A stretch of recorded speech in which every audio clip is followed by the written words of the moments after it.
নমস্কাৰ বন্ধু বান্ধৱীসকল জ্ঞান বিকাশ ইউটিউব চেনেলৰ নতুন এটি ভিডিঅলৈ আপোনালোক সকলোকে স্বাগতম জনাইছো আপোনালোকৰ মাজলৈ এই ভিডিঅটোৰ জৰিয়তে মই অসমীয়া সাহিত্যৰ কিছু প্ৰশ্ন মোৰ তাতে যি ধৰণে লিখা আছিল সেইখিনিয়ে ভিডিঅ' আকাৰে লৈ আনিছো আশা কৰো এই ভিডিঅ'টোৰ জৰিয়তে আপোনালোকে উপকৃত হ'ব পাৰিব আৰু যোৱা ভিডিঅ'ত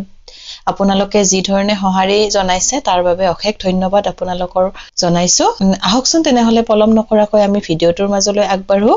আজি ইয়াতে মই এমসিকিউ আকাৰে আনা নাই ইয়াতে মোৰ প্ৰশ্ন আকাৰে লিখা আছিল গতিকে প্ৰথম প্ৰশ্নটো কি আছে চাব জাতিস্মৰ কবি কোন আমাৰ অসমীয়া সাহিত্যত কবি বিলাকৰ নাম দিয়া আছে আৰু জাতিস্মৰ কবি বুলি আমি কোনজন কবিক জানো তেও হৈছে মহেন্দ্ৰ বৰা ইয়াতে শুদ্ধ উত্তৰটো হ'ব মহেন্দ্ৰ বৰা নামটোই দিয়া আছে তেওঁৰ আৰু দ্বিতীয় প্ৰশ্নটো হৈছে মাটিৰ স্বপ্ন কাব্য সংকলনখন কাৰ মানে কোনে ৰচনা কৰিছিল আৰু সেইজন হৈছে ব্যক্তিগৰাকী হৈছে ৰাম গগৈ মাটিৰ স্বপ্ন ৰাম গগৈয়ে লিখিছিল আৰু এইখন কাব্য সংকলন আৰু তাৰ পিছত প্ৰশ্নটো চাব নতুন কৃপাবৰ কোনজন সাহিত্যিকৰ ছদ্মনাম এটো মনত ৰাখিব ৰত্নকান্ত বৰকাকতি কেতিয়াবা দি দিব পাৰে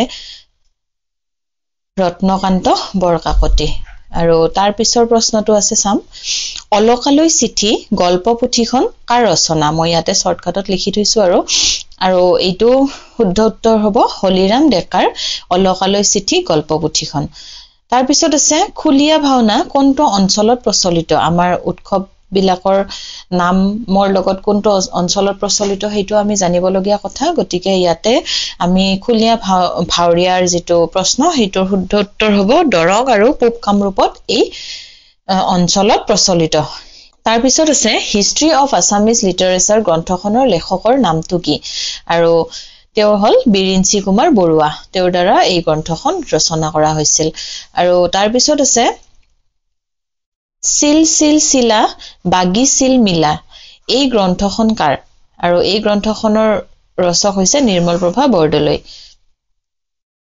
তাৰ পিছত আছে ৮ নম্বৰ প্ৰশ্নটোত চাব ৰূপৱালী নদীৰ সোণোৱালী ঘাট উপন্যাসখনৰ নাম হয়তো বহুতে শুনিছে কাৰ ৰচনা আৰু এইখনৰ ৰচনা হৈছে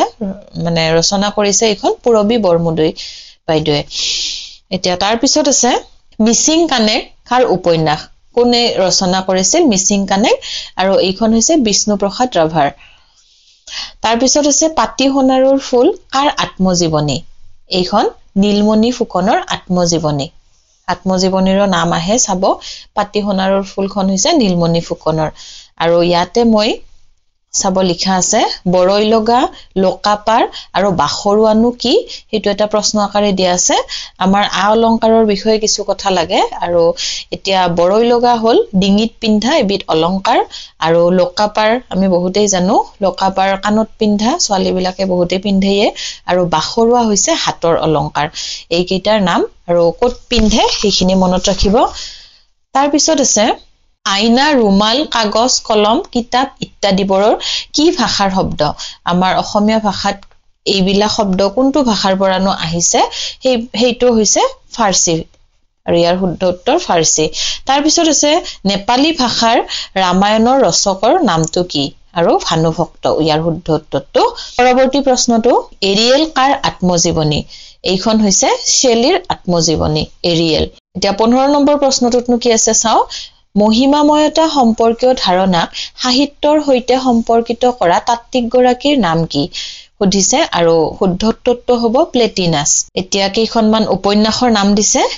কাৰ ৰচনা হেতু আমাক সুধিছে অনুপমা অৰুণা কুসুম ইত্যাদি কাৰ উপন্যাস মানে কোনে ৰচনা কৰিছিল আৰু তাৰ শুদ্ধ উত্তৰটো হ'ব কৰবী ডেকা হাজৰিকা অসমীয়া মিচিং পাঠ কাৰ ৰচনা এইখন হৈছে নাহেন্দ্ৰ পাদুনৰ ৰচনা অসমীয়া মিচিং পাঠ আৰু ডিমাছা ভাষাৰ ভঁৰাল এই গ্ৰন্থখনৰ ৰচক কোন এই গ্ৰন্থখনৰ ৰচক হৈছে নগেন্দ্ৰনাথ বৰুৱা তাৰ পৰৱৰ্তী প্ৰশ্নটোত আছে আগালমাকা কি আৰু আগালমাকা হৈছে গাৰোসকলৰ কৃষিভিত্তিক উৎসৱ আমাৰ উৎসৱৰ নামবিলাকো লাগে প্ৰশ্নত পৰীক্ষাত আহে এইবিলাক প্ৰশ্ন আৰু আগালমাকা হৈছে গাৰোসকলৰ এবিধ উৎসৱ আৰু এই উৎসৱটো কিহৰ লগত জড়িত উৎসৱ হেতু হৈছে কৃষিৰ লগত অৰ্থাৎ কৃষিভিত্তিক এটা উৎসৱ আৰু গুজৰাটী ফগু কাব্য ৰচনা কৰা ৰীতি কি 12 মাহী আমাৰ যি অসমীয়া সাহিত্যৰ যি 12 মাহী গীত ৰচনা কৰা ৰীতি আছে আৰু সেইখিনি আমাৰ গুজৰাটী ফগু কাব্য ৰচনা কৰা ৰীতি এইকেইটা 21 নম্বৰত আছে চাব খণ্ডবাক্য ডাকৰ বচন 7ৰ বাছি উলিয়াব কেতিয়াবা দিব পাৰে মাকতকৈ জীয়েক কাজি ঢেকি থোৰাৰে বতে পাজি এইটো কি হ'ব খণ্ডবাক্য আৰু তাৰ পিছত আছে ভাদৰ চাৰি আহিনৰ চাৰি মাহ ৰুবা যত পাৰি আৰু এইটো কি ডাকৰ বচন বিলাক সাধাৰণতে উপদেশমূলক হয় হেয়ে ইয়াতে কিবা এটা উপদেশ দিয়াই আমি দেখিবলৈ পাওঁ আৰু লাইন দুটা পঢ়িলে আপোনালোকে বুজিব পাৰিব আৰু তাৰ পিছত আছে 7ৰ 3-13 মধ্যে 12 9 দি যোগ কৰ তাৰ পিছত লগাই ৰাম পাৰ কৰি দিয়া ঘৰলৈ যাম আৰু এইটো কি 7ৰ এটা উদাহৰণ দিছে আৰু এতিয়া আমি ফকৰা যোজনাৰ কিছুমান কথা আমাক লাগে আৰু তাত আমি ফকৰাৰ কথা ইটো কি হ'ব ফকৰাৰ ভিতৰত পৰে ব্ৰহ্মাক মাৰিবা বিষ্ণুক মাৰিবা ৰুদ্ৰক নিদিবা ঠাই মহা মহন্তক মৰিয়াই মাৰিবা তেহে পাবা বৈকুণ্ঠত ঠাইত আৰু এইটো হৈছে ফকৰাৰ এটা উদাহৰণ এতিয়া আমি 22 নম্বৰ প্ৰশ্নটোত কি আছে সেইটো চাম যে তলত দিয়া লোকগীতসমূহৰ ভিতৰত গঠন ৰীতিৰ মিল থকা দুটা বিভাগ কি মানে দুটা ভাগৰ মাজত মিল আছে গঠনৰ ৰীতি অনুসৰি আৰু সেই দুটানো কি আছে আমি ইয়াৰ চাৰিটাৰ মাজৰ পৰা বাছি উলিয়াম ইয়াতে প্ৰথমটোত আছে বিহু গীত দ্বিতীয়টোত আছে 12 মাহী গীত বৰগীত আৰু টকাৰী গীত ইয়াৰে শুদ্ধ উত্তৰটো হ'ব বৰগীত আৰু টকাৰী গীতৰ মাজত কি গঠন ৰীতিৰ মাজত মিল আছে তাৰ পৰৱৰ্তী প্ৰশ্নটো চাব ইয়াত কি দিয়া আছে আই চাৰিলং বাই চাৰিলং সোণাৰ পুৰি বিয়া কৰিয়া চাৰিয়া আইলং ও সখী অল্প বয়সৰ নাৰী আৰু প্ৰশ্নটো সুধিছে গোৱালপৰীয়া লোকগীতৰ এই উদাহৰণটো তলৰ কোনটো ভাগত পৰে আমাৰ কোনটো ভাগত পৰিব ইয়াৰে অপচনৰ মাজত আমি সিলেক্ট কৰিম ইয়াতে ভাষান নামৰ এটা ভাগ আছে গোৱালপৰীয়া লোকগীতৰ আৰু তাৰ অন্তৰ্গত এই যেটো গীত পালো আমি হেইটো ভাষান গীতৰ অন্তৰ্গত এটো মনত ৰাখিব তাৰ পিছত আছে প্ৰশ্নটো ভাব অনুভূতিৰ সাদৃশ্য থকা লোকগীতৰ ভাগ দুটা হৈছে আৰু ইয়াতে আগৰ প্ৰশ্নটোৰ দৰে গঠন ৰীতি আছিল এতিয়া ভাব অনুভূতিৰ সাদৃশ্য থকা ইয়াতে কি হ'ব অপচনত আছে ঠাই নাম দ্বিতীয়টোত আই নাম তৃতীয়টোত অপেশ্বৰা সবাহৰ গীত আৰু চতুৰ্থটোত বনগীত আছে আৰু ইয়াতে ভাব অনুভূতিৰ সাদৃশ্য থকা গীত হ'ব আই নাম আৰু অপেশ্বৰা সবাহৰ গীত এটো শুদ্ধ উত্তৰ তাৰ পিছৰ প্ৰশ্নটোত কি আছে আমি চাম অষ্টমীৰ ছাল উপমা কোনে উলিয়াইছিল আৰু এইটো হৈছে মাধৱ কন্দলী অষ্টমীৰ ছাগ বুলিও কয় এতিয়া তাৰ পিছৰ প্ৰশ্নটোত চাব অসমীয়া ব্যাকৰণৰ ক্ৰমবিকাশ এটি বিশ্লেষণাত্মক অধ্যয়ন এই গ্ৰন্থখন কোনে ৰচনা কৰিছিল আৰু এই গ্ৰন্থখন হৈছে খগেন সেন ডেকাৰ দ্বাৰা ৰচনা কৰা এখন গ্ৰন্থ তাৰ পিছত আছে লালিকা কোন শ্ৰেণীৰ কবিতা আৰু লালিকা হৈছে বস্তুনিষ্ঠ কবিতা আমাৰ কবিতাবিলাকৰো ভাগ আছে ব্যক্তিনিষ্ঠ বস্তুনিষ্ঠ আৰু বস্তুনিষ্ঠ কবিতাৰে ভাগ হৈছে লালিকা পিছত কবিতাৰ মানে বিষয়ে আমি বিশেষভাৱে আলোচনা যেতিয়া কৰিম তেতিয়া ইয়াৰ ভাগবোৰৰ বিষয়ে কৈ যাম আজি এই প্ৰশ্নটোত এনেই মই এটো দিছো লিখা আছিল কাৰণে যে লালিকা কোন শ্ৰেণীৰ কবিতা হেতু হৈছে বস্তুনিষ্ঠ কবিতা আৰু তাৰ পিছত আছে নিৰ্গঠনবাদৰ প্ৰবক্তা গৰাকীৰ নাম কি আৰু তেওঁ হৈছে জাক দেৰিডা আৰু বালিচন্দা কবিতা পুথিখনৰ ৰচক কোন এইখনো প্ৰশ্নত আহিয়ে থকা দেখা পায় কম্পিটিটিভ এক্সাম বিলাকত আহিয়ে আৰু এইখন হৈছে হেমবৰুৱাৰ দ্বাৰা ৰচনা কৰা এখন কবিতা পুথি এতিয়া চাব আমাৰ সপন গ্ৰন্থৰ অসমীয়া অনুবাদক গৰাকী কোন আৰু তেওঁ হৈছে সুৰেশ শৰ্মা এতিয়া তাৰ পৰৱৰ্তী প্ৰশ্নটোত আছে মছৰং আৰু মাছেৰাং কুল বা গোত্ৰ কোন জনগোষ্ঠীৰ লগত জড়িত জনগোষ্ঠীবোৰৰ কথা আমাক লাগে আৰু এইটোৰ শুদ্ধ উত্তৰ হ'ব তিৱা জনগোষ্ঠীৰ লগত জড়িত মছৰং আৰু মাছেৰাং তাৰ পৰৱৰ্তী প্ৰশ্নত আছে সংযুক্তিবাদী তাত্ত্বিক তলৰ কোন গৰাকী ইয়াতে অপচনত থাকিব মই অপচন কেইটা লিখি থোৱা নাই আৰু ফাৰ্ডিনাণ্ড সুচৰ হৈছে সংযুক্তিবাদৰ তাত্ত্বিক তাৰ পৰৱৰ্তী প্ৰশ্নটোত আছে গেৰবা উৎসৱ কোন জনগোষ্ঠীয়ে পালন কৰে এইটো এটা গুৰুত্বপূৰ্ণ প্ৰশ্ন এইটো আহি থকা দেখা যায় পৰীক্ষাত আৰু গেৰবা হৈছে ডিমাছাসকলৰ এবিধ জনপ্ৰিয় উৎসৱ ভক্তিহাৰ গ্ৰন্থৰ ৰচক কোন আৰু ভক্তিহাৰৰ ৰচক হৈছে ভট্টদেৱ এটো ভৱ এনেকৈ মনত ৰাখিছিলো এনেকৈ কিছুমান ট্ৰিক্স ফলো কৰিব পাৰে মনত ৰখাত সহায় হয় আৰু শব্দবিলাকৰ মূল কি কেতিয়াবা ইটো দিয়ে হাফলু শব্দৰ মূল কি আৰু এইটোৰ মূল হৈছে বড়ো ভাষাৰ পৰা আহিছে হাফলু শব্দটো তাৰ পৰৱৰ্তী প্ৰশ্নত আছে বিশেষ্যবাচক পৰহৰ্গৰ ঠুল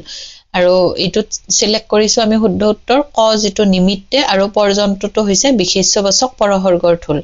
আৰু দেই তো হৈছে ক্ৰিয়াবাচক পৰহৰ্গ বা সাৰ্থিক প্ৰত্যয় সোন দেই এইবিলাক হৈছে ক্ৰিয়াবাচক পৰহৰ্গ তাৰ পিছৰ প্ৰশ্নটো আছে অসমীয়া জাতিৰ ইতিবৃত্ত গ্ৰন্থখনৰ সম্পাদকজনৰ নামটো কি আৰু তেওঁৰ নাম হৈছে গিৰিধৰ শৰ্মা পুৰণি কামৰূপৰ ক্ষত্ৰিয় জাতি গ্ৰন্থখনৰ ৰচক কোন আৰু তেওঁ হৈছে গৌৰীকান্ত তালুকদাৰ